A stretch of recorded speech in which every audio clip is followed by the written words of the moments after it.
اعوذ باللہ من الشیطان الرجیم بسم اللہ الرحمن الرحیم۔ السلام علیکم، کیسے ہیں آپ سب لوگ؟ آج ہم انشاءاللہ العزیز چوتھے پارے کا دوسرا رکوع مکمل کریں گے۔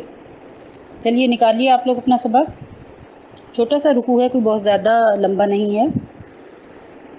یا ایھا الذین آمنوا، اے ایمان والو، اتقوا اللہ، ڈرتے رہو۔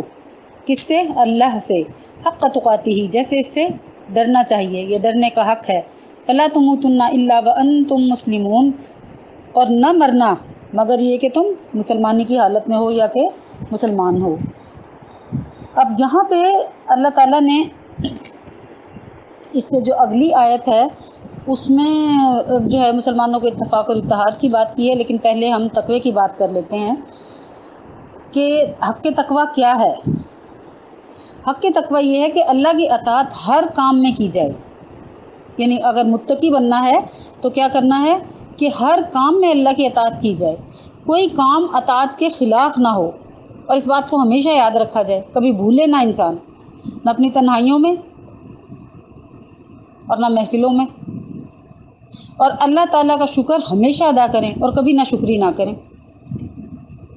یہ جو تفسیر ہے تقوی کی، یہ حضرت عبداللہ بن مسعود اور حسن بصری رضی اللہ تعالیٰ عنہ نے یہ فرمائی تھی۔ پھر اسی مفہوم کو دوسرے ائمہ نے بھی دوسرے عنوانات سے تعبیر کیا ہے۔ مثلا بعض نے فرمایا کہ حق تقوی یہ ہے کہ اللہ تعالیٰ کے معاملے میں کسی کی ملامت اور برائی کی پرواہ نہ کرے اور ہمیشہ انصاف پر قائم رہے، اگرچہ انصاف کرنے میں خود اپنے نفس یا اپنی اولاد یا ماں باپ کی کا نقصان ہوتا ہو۔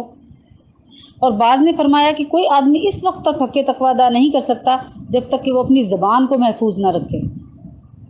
اب آپ دیکھ لیں، اگر اس تعریف پہ بھی دیکھیں تو دین کے معاملات میں، اللہ سے ڈرنے کے معاملات میں ملامت کا تو بہت سامنا کرنا پڑتا ہے۔ ارد گرد کے لوگ جو ہے وہ اکثر اسی بات کو کہیں گے کہ بس سارا دن اسی کام میں رہ گیا، آپ کا یہی دن رہ گیا، بس اب یہی کام کرنے والا رہ گیا ہے، تو ملامت کا تو برداشت کرنا پڑتا ہے نا۔ پھر جو ملامت اور اس برائی کی جو لوگ اس کے بارے میں کر رہے ہوں تو اس کی پرواہ نہ کریں۔ مثال کے طور پہ آپ کسی فنکشن میں اگر اس طرح سے ڈریس اپ ہو کے جائیں جس طرح سے اللہ نے کہا ہے کہ آپ کے جو عزم ہیں وہ نہ دکھائی دیں، چھپے رہیں، یا آپ بہت زیادہ بھڑک کے نہ وہاں پہ اپنے آپ کو پوز کریں اور بہت بھڑکیلے سٹائل میں اپنے آپ کو پریزنٹ نہ کریں، تو بھی وہاں آپ کو بہت سارے لوگوں کی نظروں سے، اور بہت پیار کرنے والے ایسے بھی ہوتے ہیں جو منہ پہ بھی کہہ دیتے ہیں کہ تم کس حلیے میں آ گئے ہو۔ تو پھر ایسی باتوں کی پرواہ نہیں کرنی۔ جو حلیہ اللہ تعالیٰ نے بتایا ہے آپ اس حلیے میں خوش رہیں، اس بات کا شکر ادا کریں کہ اللہ تعالیٰ نے آپ کو اپنے قریب کر رکھا ہے، تبھی آپ کو یہ حلیہ دیا نا۔ تو پھر آپ اس بات میں انصاف کیجئے، یعنی اس کو اس کی جگہ پہ رکھیے، جو اللہ تعالیٰ نے قانون بنایا ہے اس کو اس کی جگہ پہ رکھ کے سارے کام کیجئے۔ پھر ایک اور دوسری آیت ہے قرآن پاک کی، اتقوا اللہ ما استطعتم، یعنی اللہ سے ڈرو جتنا تمہاری قدرت میں ہے۔ دیکھیں، قدرت اپنی بشری استطاعت کی حد تک ہی پوری کوشش کرنی ہے نا، تو اس کی تفسیر اور تشریح یہی ہے کہ گناہوں اور معاصی سے بچنے میں اپنی پوری توانائی اور طاقت صرف کر دے، تو حق تقوی ادا ہو گیا۔ اگر کوئی شخص اپنی پوری توانائی صرف کرنے کے بعد کسی ناجائز میں مبتلا ہو ہی گیا تو وہ حقوق تقوی کے خلاف نہیں ہے، یعنی اس نے بشری استطاعت کی حد تک بچنے کی ہر ممکن کوشش کی۔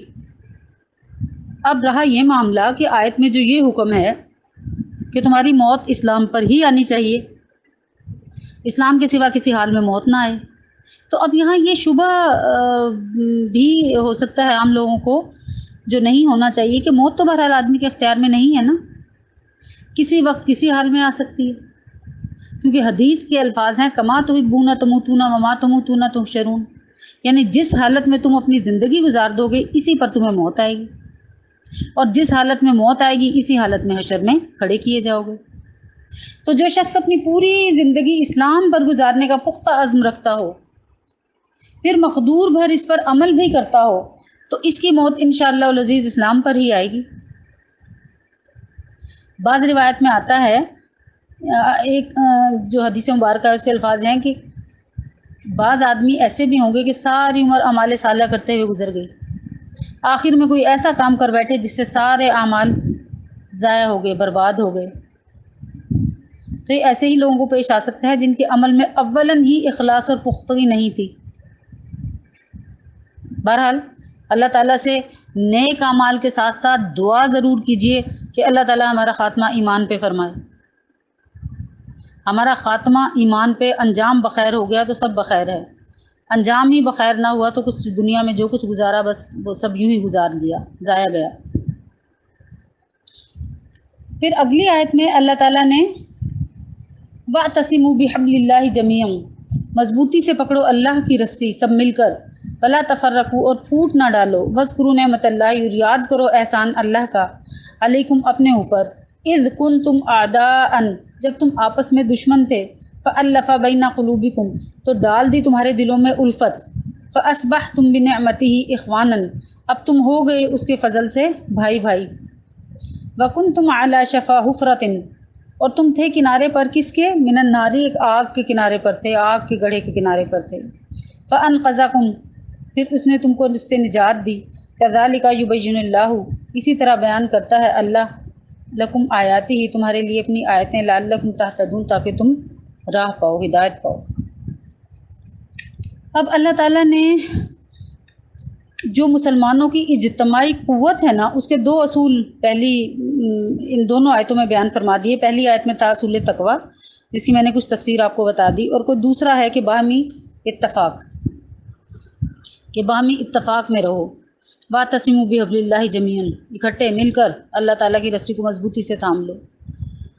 اتفاق اور اتحاد ایسی چیز ہے جس کے محمود اور مطلوب ہونے پر دنیا کے تمام انسان، خواہ وہ کسی ملک، کسی زمانہ کے ہوں، کسی مذہب کے ہوں، مشرق و مغرب سے تعلق رکھتے ہوں، سب کا اتفاق ہے، سب کا اتفاق، اس میں دو رائے کا امکان ہی نہیں ہے۔ دنیا میں شاید کوئی ایک آدمی بھی ایسا نہ نکلے جو لڑائی جھگڑے کو بڑا مفید اور بہتر جانتا ہو۔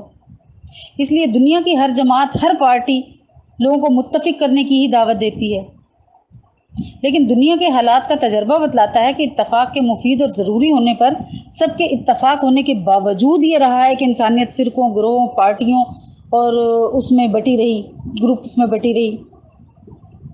پھر ہر فرقے کے اندر اپنے فرقے، اپنی پارٹی، اپنے لوگوں کا فوائد کا لامحدود سلسلہ جو ہے وہ ہمیشہ جاری رہا، اور اسی وجہ سے لوگوں میں آپس میں اتفاق نہ ہوا اور اتفاق ایک افسانہ بن کے رہ گیا۔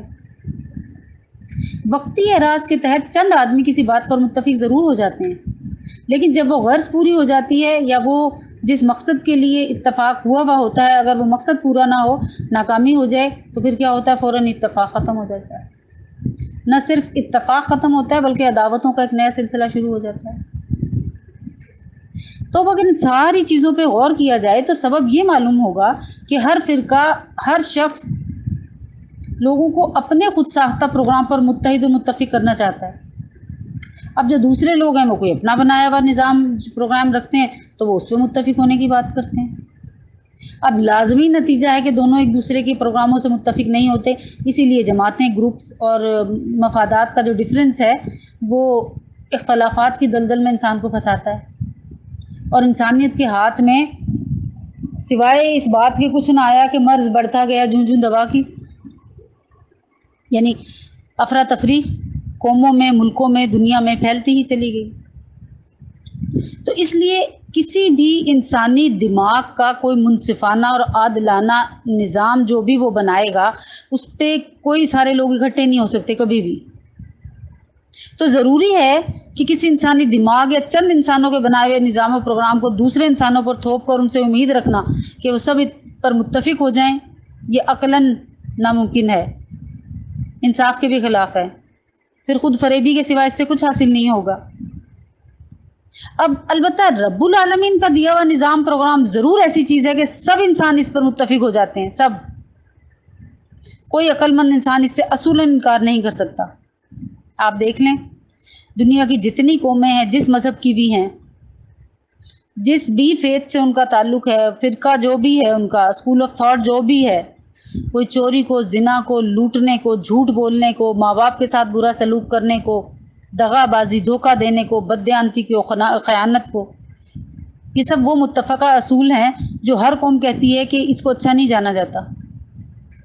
رشتوں کے احترام کو نہ رکھنا، تو گویا کسی نہ کسی صورت جب اللہ تعالیٰ کا بنایا ہوا پروگرام، اور اللہ تعالیٰ کا بنایا ہوا پروگرام کیا ہے؟ یہ قرآن پاک ہے، اس کی مکمل تفسیر نبی پاک صلی اللہ علیہ وسلم کی زندگی میں ہمیں ملتی ہے۔ تو جب تک اس راستے پہ سارے نہیں چلیں گے تب تک انسانوں کو گروہوں میں بٹنے سے کوئی نہیں روک سکتا۔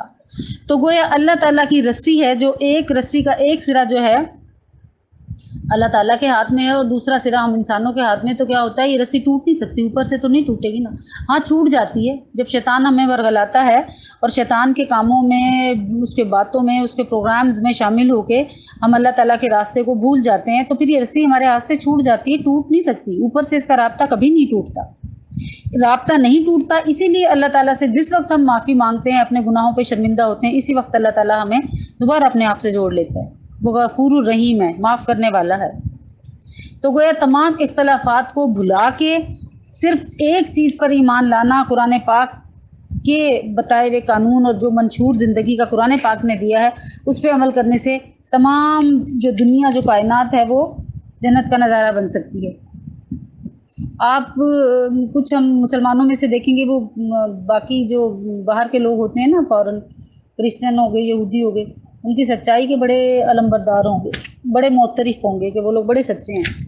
ہمارے یہاں جو لڑکے باہر پڑھنے جاتے ہیں نا، میرے جاننے والوں میں سے 2 لڑکوں نے وہاں شادی کی، تو انہوں نے کہا کہ اپنی ماں کو انہوں نے آرگومنٹ دیے، یہودی لڑکیوں سے انہوں نے شادی کی، تو اپنی ماں کو انہوں نے کیا آرگومنٹ دیے، ماما یہ بہت اچھی ہیں، یہ نا جھوٹ کبھی نہیں بولتی، حالانکہ وہ لڑکیاں ان لڑکوں سے کوئی 8-8 سال بڑی ہیں۔ تو اب آپ دیکھ لیں کہ جھوٹ کی سب سے زیادہ مذمت ہمارے دین میں کی گئی ہے، لیکن چونکہ عمل پیرا وہ ہیں تو ہمیں بڑے اٹریکٹ کرتے ہیں وہ سارے لوگ۔ بھئی ان کی دودھ کی بوٹلز پہ بھی لکھا ہوگا اتنا پانی ڈلا ہوا ہے، اتنا دودھ ہے، اس لیے کہ بددیانتی یا کاروباری دیانت، ہمارے کاروباری دیانت کے اصول واضح ہمارے دین نے بتلائے تھے، مگر اپنا انہوں نے رکھے ہیں۔ اپنی چیز کا نقص بتانا کے بارے میں حدیث ہے کہ اپنی چیز کا نقص بتا کے بیچو، جو اس میں عیب ہو اس کو چھپاؤ نہیں، اور قسم کھا کے جھوٹی قسمیں کھا کے تم مال کو، داغدار مال کو جو ہے وہ اچھے مال میں ملا کے بیچو تو اس سے روزی میں برکت نہیں رہ جاتی۔ تو کیا ہے کہ ان لوگوں نے اپنائے ہیں، ہم نے اپنائے نہیں ہیں، لیکن اس کا یہ مطلب ہرگز نہیں ہے کہ ان کے پاس نظام زندگی ہم سے بہتر ہے، ایسا کبھی ہو ہی نہیں سکتا۔ نظام زندگی جو اللہ تعالیٰ نے ہمیں دیا ہے، جو اس قرآن کے ذریعے دیا ہے، اس سے بہتر نظام زندگی نہ دنیا میں کوئی آیا ہے، نہ کبھی آئے گا۔ پھر یہاں پہ جو آپ نے پیچھے اس کے وہ پڑھا تھا کہ وہ ایک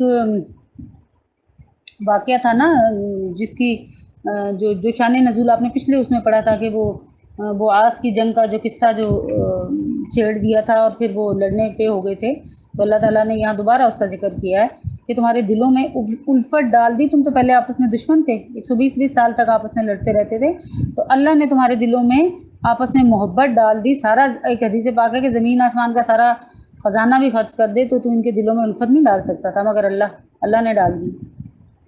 تو پھر کیا ہوا کہ وہ اللہ کے فضل سے بھائی بھائی بن گئے، اور ورنہ اس سے پہلے وہ آگ کے کنارے تھے، آگ کے گڑھے کے کنارے تھے۔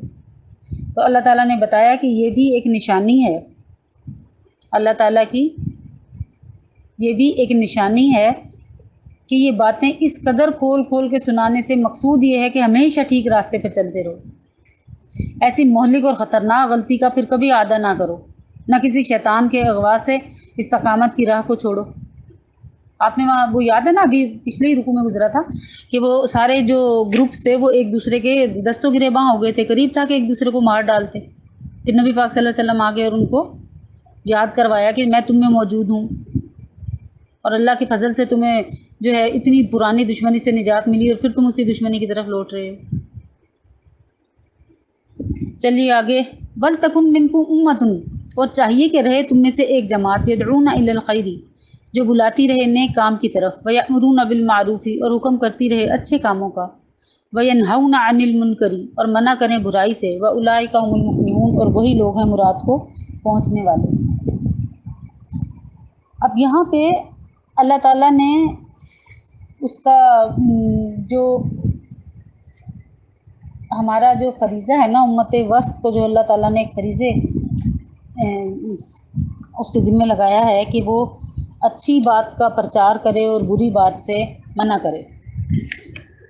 تو دیکھیں دو باتوں کا اللہ تعالیٰ نے بتایا ہے کہ ایک تو کیا کرے، پہلے تقوی اختیار کرے، اللہ تعالیٰ کی رسی کو مضبوطی سے پکڑے، تو اس سے کیا ہوگا، اپنی اصلاح ہوگی۔ پچھلی 2 آیتوں میں یہی بتایا نا۔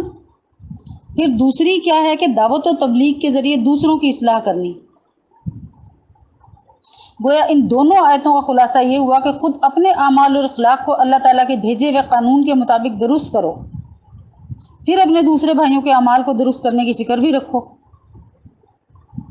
کیونکہ ایک جگہ قرآن پاک میں آپ نے پڑھا نا، الا الذین آمنوا وعملوا الصالحات وتواصوا بالحق وتواصوا بالصبر، چھوٹی سی صورت کا ایک حصہ ہے۔ یعنی آخرت کے خسارے سے صرف وہ لوگ محفوظ ہیں جو خود بھی ایمان اور عمل صالح کے پابند ہیں اور دوسروں کو بھی عقائد صحیح اور اعمال صالحہ کی ہدایت کرتے رہتے ہیں۔ قرآن کریم نے رسی کے چھوٹ جانے کے خطرے کے پیش نظر ہدایت جاری فرما دی کہ وہ رسی کیسے چھوٹتی نا، جب ہم شیطان کے اغوا میں آتے ہیں نا، تو شیطان کے اغوا میں جانے سے پہلے ہی ہمارے لیے ایک پارٹی کا انتظام کر دیا جو ہمیں ہر وقت خود بھی نیک عمل کرے اور ہمیں بھی نیک عمل کرنے کی ترغیب دے۔ یہ کون سی پارٹی ہے کہ خود بھی نیک عمل کریں اور گناہوں سے بچنے کو اپنا فرض سمجھتے ہیں، اور صرف خود اللہ کی تصویر نہیں گردانتے، بلکہ دوسرے لوگوں میں بھی یہ دیکھتے ہیں کہ جہاں کہیں دین کے معاملات میں انہیں سستی یا دین کے معاملات میں انہیں تھوڑی سی یہ نظر آئی کہ مسلمان اس سے ہٹنا شروع ہو گئے ہیں، تو وہ کیا کرتے ہیں، اپنی کوششوں کو تیز کرتے ہیں۔ اور اسی امر بالمعروف اور نہی عن المنکر کا جو فریضہ ہمارے اوپر عائد کیا گیا ہے، دوسری امتوں پر اس کی فضیلت کا سبب ہی اس خاص کام کو بتلایا گیا ہے۔ تبلیغ ہماری ہی جو ہے نا وہ امت کے وصف ہے۔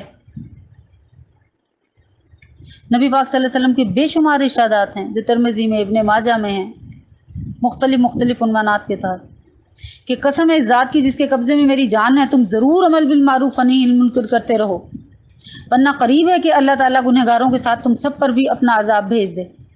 اس وقت تم خدا تعالیٰ سے دعا مانگو گے تو قبول نہ ہوگی۔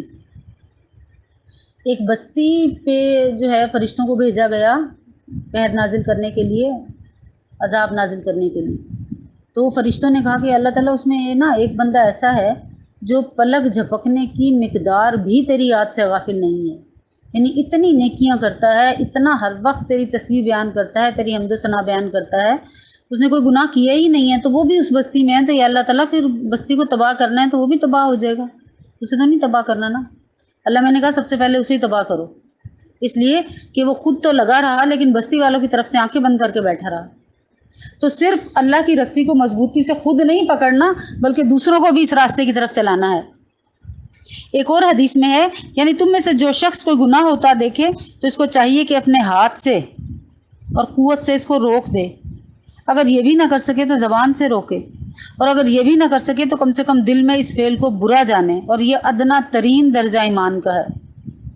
ہم سب اسی دور میں زندہ ہیں کہ ہم کم سے کم دل میں تو برا جانیں، لیکن مشاہدے میں آتا ہے کہ جب کوئی برائی ہو رہی ہوتی ہے تو اس کو دل سے بھی نہیں برا جانا جاتا بلکہ اس میں پارٹیسپیٹ کیا جاتا ہے۔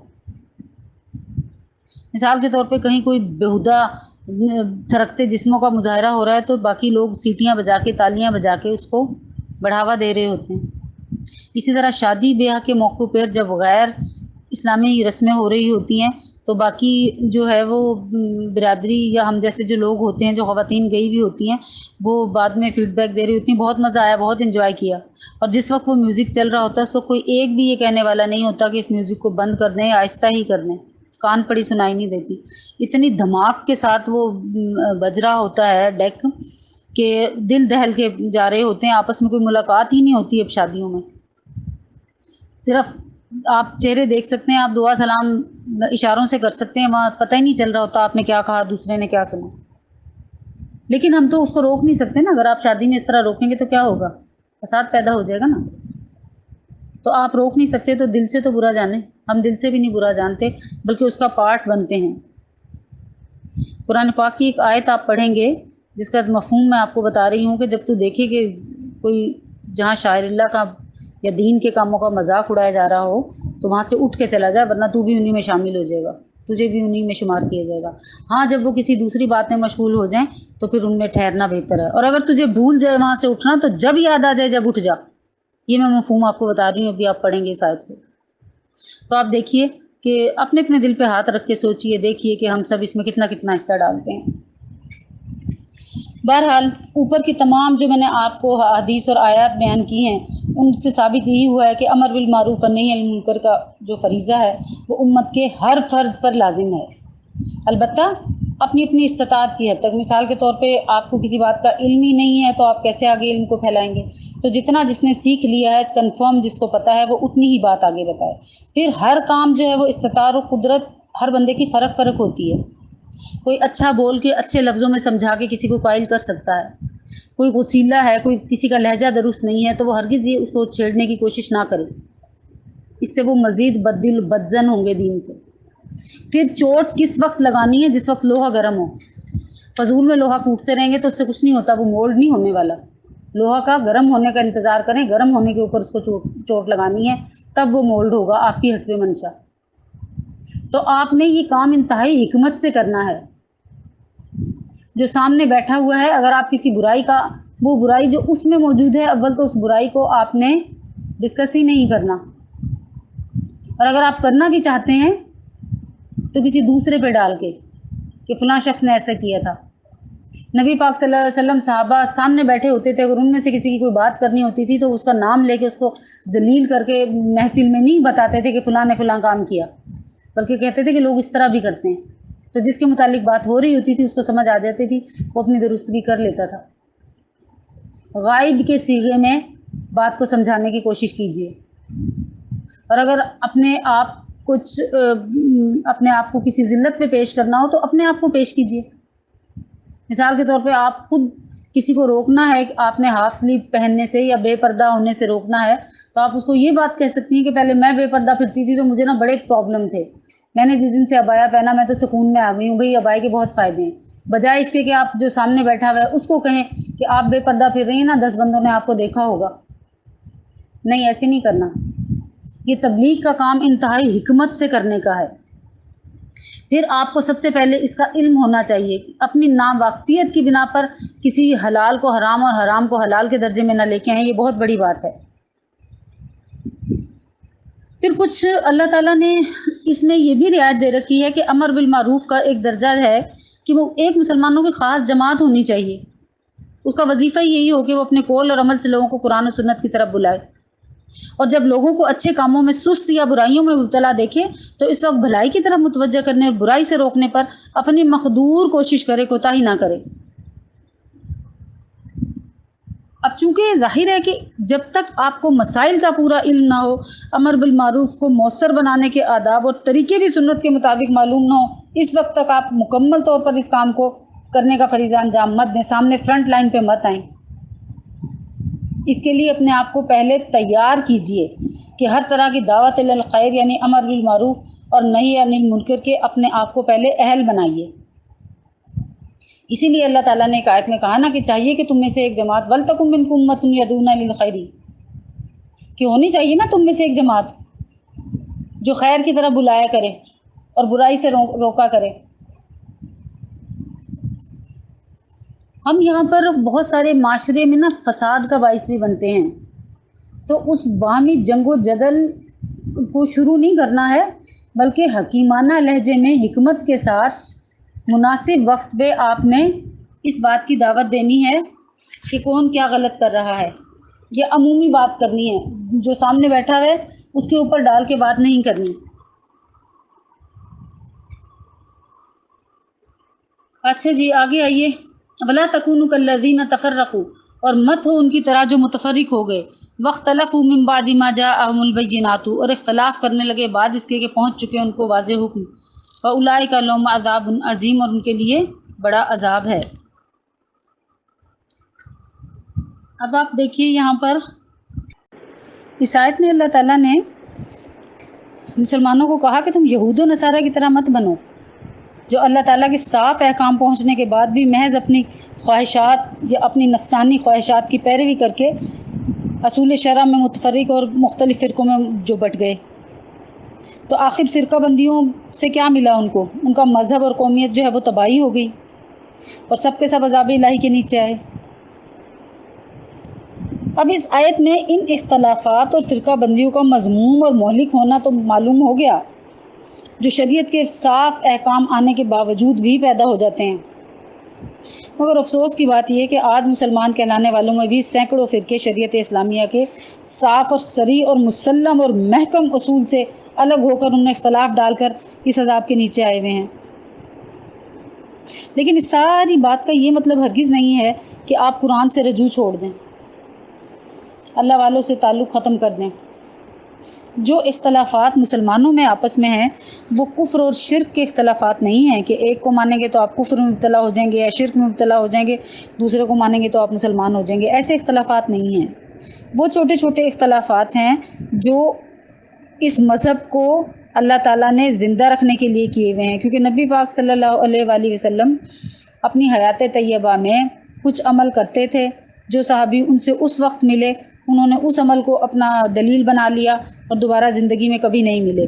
بعد میں کبھی اللہ تعالیٰ کے نبی نے کچھ عمل کرنے موقوف کر دیے تو جو بعد کے لوگ ملے تھے انہوں نے کہا کہ نہیں، نبی پاک صلی اللہ علیہ وسلم تو وہ عمل کرتے ہی نہیں تھے، لہٰذا ہم ان اعمال کی طرف نہیں جا رہے۔ تو بس یہ ایسے چھوٹے چھوٹے اختلاف ہیں، جیسے رفع یدین کا ہے، نبی پاک صلی اللہ علیہ وسلم پہلے کیا کرتے تھے رفع یدین، پھر جو آخری عمل ان کا تھا آخر میں انہوں نے کرنا چھوڑ دیا تھا۔ پہلے کرتے تھے تو بغلوں میں بت لیے کھڑے ہوتے تھے تو رفع یدین کا حکم تھا، بعد میں یہ علت برقرار نہ رہی تو آپ نے چھوڑ دیا۔ یہ چھوٹے چھوٹے اختلافات ہیں، اختلافات سے بددل ہو کر قرآن کی طرف رجوع کرنا یا جو امت کے صالح لوگ ہیں ان کی طرف رجوع کرنا یا انہیں چھوڑ دینا، یہ کہیں کی جو ہے وہ انصاف نہیں ہے، یہ بے انصافی ہے، اپنے اوپر ظلم ہے۔ کیونکہ جب آپ اللہ والوں سے تعلق کو توڑ دیتے ہیں تو پھر آپ سیدھے راستے سے بھی ہٹ جاتے ہیں۔ قرآن کو پڑھنے سمجھنے کے لیے بھی آپ کو کسی نہ کسی کی ضرورت ضرور رہے گی، آپ خود پڑھ کے اس کو ڈائریکٹ سمجھنے کے اہل نہیں ہیں، نہ میں نہ آپ نہ ہم میں سے کوئی۔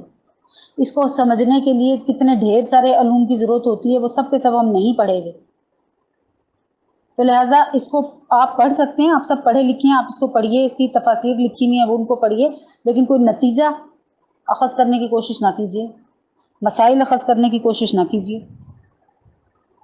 اگر آپ ان چکروں میں پڑ گئے تو پھر آپ کے لیے بہت مشکل ہو جائے گی، کیونکہ اس کتاب سے مسائل اخذ کرنا کوئی چھوٹی سی بات نہیں ہے۔ اس مقصد تک پہنچنے کے لیے اور بہت سارے علوم اور فنون ہوتے ہیں جنہیں سیکھنا ضروری ہوتا ہے، اور اس میں عمریں گلی ہوئی ہوتی ہیں، عمریں جیسے MBBS ہوتا ہے نا، ایٹ لیسٹ 6 ایئر کا، 5 ایئر آپ نے پڑھا ہے، 6واں سال آپ کا ہاؤس جاب کا کمپلسری ہے، اس کے علاوہ آپ جو ہے وہ رجسٹرڈ ڈاکٹر ہی نہیں ہوتے۔ تو عام طور پر پاکستان کے علاوہ سب جگہ MBBS جو ہے وہ 6 سال پروگرام بولا جاتا ہے۔ پھر آپ نے 4 سال مزید ایک اسپیشلائز کے لیے لگایا، 10 سال کے بعد آپ فقط ایک چیز کے ڈاکٹر بنے، کسی گردے کے، کسی آنکھ کے، کسی دل کے، کسی پتے کے، ایک چیز کے ڈاکٹر بنے آپ۔ تو ہم تو قرآن پاک کو کہتے ہیں کہ جمعہ 8 دن پڑھ لیں اور اس کے بعد ہم فتویٰ دینا شروع کر دیں، تو ایسا ممکن نہیں ہے۔ یہ MBBS سے بھی زیادہ مشکل اور وسیع چیز ہے، اس میں اپنی عمریں گلانے کی ضرورت ہے، تب آپ اس قابل ہوتے ہیں کہ آپ اس کے علوم جو اس کے اندر احکامات ہیں ان سے آپ فائدہ اٹھا سکیں یا ان کے بارے میں کوئی فتویٰ دے سکیں۔ بہرحال آگے چلیے، وَلَا تَكُونُوا كَالَّذِينَ تَفَرَّقُوا، نہیں یہ تو میں نے آپ کو پڑھا دیا۔ یوم تبیض وجوہ، جس دن سفید ہوں گے بعض منہ، وتسود وجوہ، اور بعض سیاہ ہوں گے۔ فَأَمَّا الَّذِينَ اسْوَدَّتْ، سو جو لوگ کہ سیاہ ہوں گے وجوہہم، ان کے چہرے، اکفرتم بعد ایمانکم، ان سے کہا جائے گا کہ کیا تم کافر ہو گئے ایمان لا کر۔ فذوقوا العذاب، تو چکھو عذاب، بما کنتم تکفرون، بدلہ اس کفر کا جو تم کیا کرتے تھے۔ اب دیکھیں کچھ چہرے سفید اور کچھ سیاہ ہوں گے، تو اس میں کیا ہے کہ بعض چہروں کے اوپر ایمان اور تقوی کا نور چمکتا ہوگا، عزت اور وقار کے ساتھ شادمان اور فرحت نظر آئیں گے، خوشی خوش پھر رہے ہوں گے، اور بعض اس کے خلاف ہوں گے کہ ان کے منہ کفر اور نفاق یا فسق و فجور کی سیاہی سے کالے ہو رہے ہوں گے، صورت سے ہی ذلت اور رسوائی ٹپک رہی ہوگی۔ گویا ہر ایک کا جو ظاہر ہے نا وہ اس کے باطن کا آئینہ بن جائے گا، کہ جب جو کچھ دل میں تھا وہ چہرے پہ آ گیا. دل میں کفر نفاق ساری زندگی دنیا میں لے کے گئے, وہاں جا کے چہرہ سیاہ ہو گیا. دل میں ساری زندگی ایمان رہا, بھلے اس کے اوپر مقدور بھر کوشش کرتے رہے اعمال بجا لانے کی, اس میں کچھ کوتاہیاں بھی ہوئی ہوں گی, لیکن اس کے باوجود جو ہے وہ چہرے پہ نور ہوگا. اور جو نبی کی امت ہے نا, ہم جو امت وسط ہیں, ہم تو اعضائے وضو سے پہچانے جائیں گے, چمکتے ہوں گے ہمارے اعضائے وضو. تو یہ اللہ تعالیٰ کا خاص کرم ہے.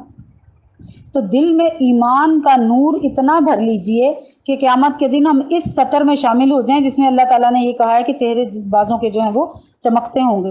اور وہ چمکتے کس لیے ہوں گے؟ کہ ایمان کا نور ان کے دلوں میں جو تھا وہ چہروں سے ظاہر ہو رہا ہوگا. پھر کچھ کے چہرے سیاہ ہوں گے کہ جو سیاہی فسق و فجور کی, اللہ تعالیٰ سے بغض کی, نبیوں سے بغض اور حسد کی دل میں ساری زندگی لیے پھرتے رہے, تو وہاں پہ چہرے کی سیاہی کی صورت میں ہوگی. اور ایمان لانے کے بعد کافر ہونے کا مطلب یہ ہے کہ یہ الفاظ جو ہیں بیسیکلی مرتد ہونا, جو اسلام لا کے پھر جائے, منافقین کے لیے, اہل کتاب کے لیے, عام کفار کے لیے, یا جو فساق و فجار لوگ ہیں سب کے لیے جو ہے نا وہ استعمال ہوگا.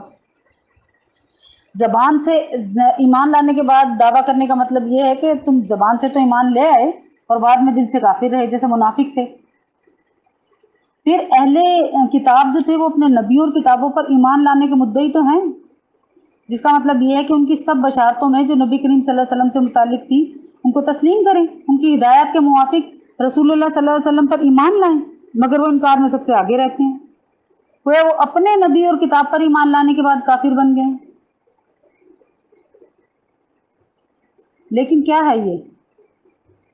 دیکھیں, جو اپنے ہی کتابوں کا منکر ہے وہ اسلام تک پہنچ ہی نہیں سکتا. ان کی کتابیں تو کنٹینیوسلی نبی کے آنے کی بشارت دیتی رہی. تو اللہ تعالیٰ نے تو سب کو دین فطرت پر پیدا کیا, اور اس فطرت ایمانی کو ضائع کر کے ہم کافر کیوں بنے؟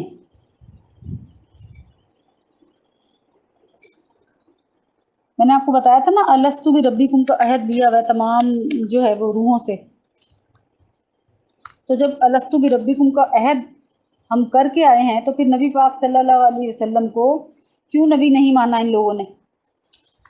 میں نے آپ کو اس سے 2-4 رکوع پہلے جو سورہ آل عمران کے آخری رکوع تھے اس میں نے آپ کو بتایا تھا نا کہ مانتے یہ بھی تھے دل سے کہ نبی ہے جو ان ہماری بشارات جو کتابوں میں دی ہوئی ہیں عین اس کے موافق ہے, لیکن ہم کیا کریں, جو جاہ و جلال ہمیں دیا ہوا ہے بادشاہوں نے یہ سب ہم سے چھن جائے گا. تو گویا ایمان نہ لانا جو ہے وہ حب مال حب جاہ تھا, کہ اس جاہ و جلال کی محبت اور مال کی محبت جو تھی وہ ان کو ایمان لانے نہیں دیتی تھی. تو ایسے ہی لوگوں کے چہرے پھر کیا ہوں گے اس دن؟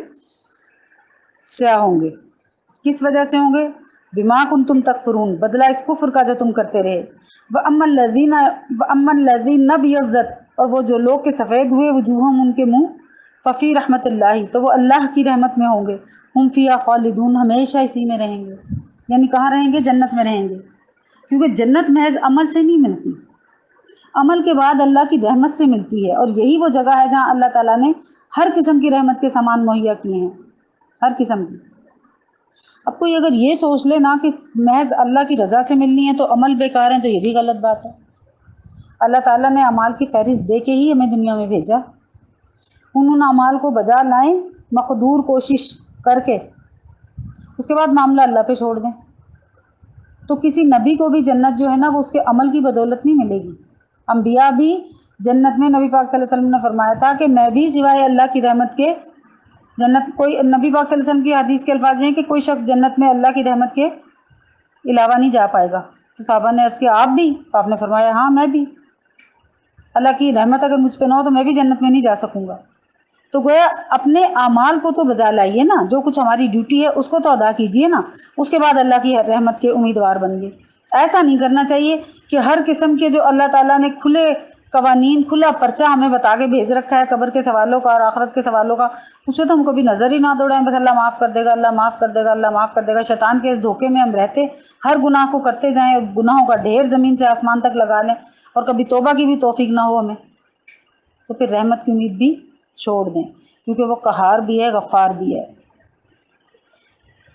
تلک آیات اللہ نتلوها علیک, یہ حکم ہے اللہ کے, علیک بالحق کی, ہم سناتے ہیں تجھ کو ٹھیک ٹھیک. وما اللہ یرید ظلما للعالمین, اور اللہ ظلم نہیں کرنا چاہتا خلقت کے روبرو۔ ظلم کیوں نہیں کرنا چاہتا؟ کہ ظلم وہاں ممکن ہی نہیں ہے نا۔ اللہ تعالیٰ نے حقیقی معنوں میں ظلم کبھی کیا ہی نہیں ہے۔ ظاہری طور پر بھی جسے ہم ظلم کہتے ہیں، اس کا صدور بھی اللہ تعالیٰ سے نہیں ہوتا۔ مثلا وہ اس نے کبھی ایسے سخت احکام نہیں بندوں کو بھیجے جن کا مقصد ہی صرف بندوں کو ستانا ہو، زچ کرنا ہو، یا وہ ایسا کرتا ہو کہ جو مستحق رحمت ہے اس پہ عذاب کر دے، ایسا کبھی نہیں کرتا اللہ تعالیٰ۔ یا یہ کرے کہ تھوڑی سزا کی جگہ زیادہ سزا جاری کر دے، ایسا بھی کبھی نہیں کرتا۔ کسی ادنا ترین نیکی کو یہ کہہ کے ٹکرا دے کہ جو چھوٹی سی بات تھی چلو اس کا کیا ہے، ایسا بھی نہیں ہے۔ آپ پڑھیں گے کہ اللہ تعالیٰ نکال لائے گا رائی کے دانے کے برابر بھی عمل جو کیا ہوگا، تو اس میں نیکی بھی شامل ہے، بدی بھی شامل ہے۔ کوئی نیکی کسی نے رائی کے دانے کے برابر بھی کی ہوگی تو اس کو بھی لکھا ہوا پائے گا وہ اپنے اعمال نامے میں۔ تو اللہ تعالیٰ ظالم نہیں ہے، نہ کسی ادنا ترین نیکی کو چھوڑتا ہے، نہ کسی سزا پہ ڈبل سزا دیتا ہے۔ جہاں بھی آپ پڑھیں گے اللہ تعالیٰ کی رحمت کا اس طرح سے آپ موازنہ کیا کیجئے۔ یہ موازنہ نہیں ہے کہ ہم گناہ پہ گناہ، گناہ پہ گناہ دیدہ دلیر ہو کے کرتے جائیں گے، بڑا رحیم ہے رحیم ہے۔ وہ رحیم اس سینس میں ہے کہ ہماری جو نیکیاں ہیں ان کا بدلہ 10 گنا، 7 گنا، 70 گنا، 700 گنا اور اس سے بھی زیادہ۔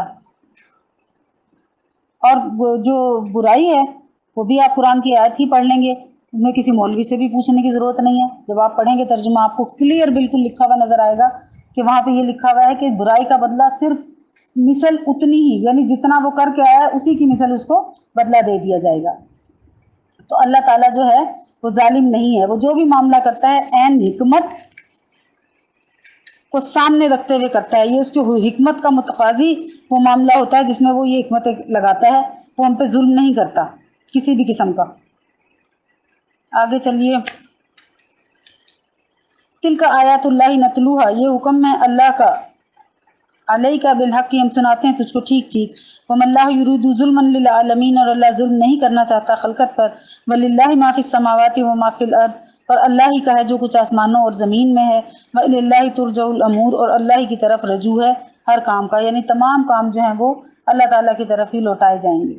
جو بھی کام ہم جس بھی نیت سے کر رہے ہیں، صدقہ، خیرات، نماز، روزے، اس میں دکھاوا ہے، ریا ہے یا صدق ہے یا اللہ تعالیٰ کے ساتھ محبت اور عشق ہے، اللہ تعالیٰ نے حکم دیا اس لیے کر رہے ہیں۔ جو بھی جس طرح کا بھی معاملہ ہم کر رہے ہیں اپنی خیراتوں میں، اپنے صدقات میں، اپنے معاملات میں، اپنے عہدوں میں، وہ سب کے سب اللہ کی طرف لوٹائے جائیں گے، اور پھر وہاں ہر چیز کی چھان پھٹک ہو جائے گی۔